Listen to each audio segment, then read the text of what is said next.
Posljednje pripreme, pakiranje hrane, Izliču duha svoga na svako kratka tijelo molitva i proricat i pokret.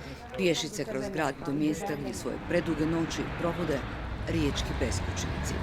Ovdje noći provodi 60-godišnji Đuro, korisnik je kuće utočišta posljednje 3 godine.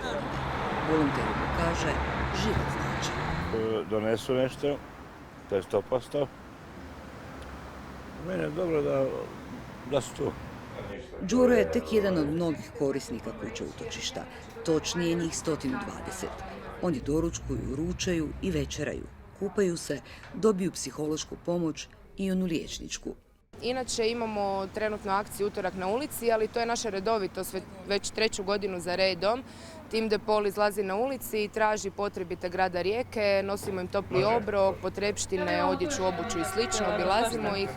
A ovaj utorak je posebno po tome što je otvoreni utorak i za druge volontere, one koji nam se žele pridružiti, imati iskustvo susreta s potrebitim ljudima našega grada. Uzamna je, kažu, to korist i onim potrebitima, ali i onima koji pomoć žele pružiti.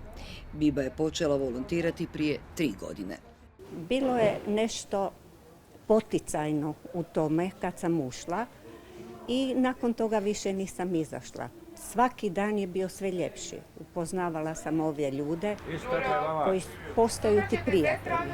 I Filip svoj svaki slobodan trenutak daruje potrebitima i zbog toga se, kaže, osjeća ispunjeno i sretno. Večeras tu jer evo de Pol radi jako dobre stvari i zovu me kad god ja evo nekad stignem, nekad ne. Danas sam odlučio doći da malo kad ste na terenu onda vidite kako ljudi žive. Ovako sve drugo priča. Tek tada se zapravo, kažu volonteri, može uistinu doživjeti teška sudbina ljudi koji su se zbog raznih okolnosti našli na margini društva i kojima je pomoć prijeko potrebna, jer svako od nas može doživjeti sličnu sudbinu.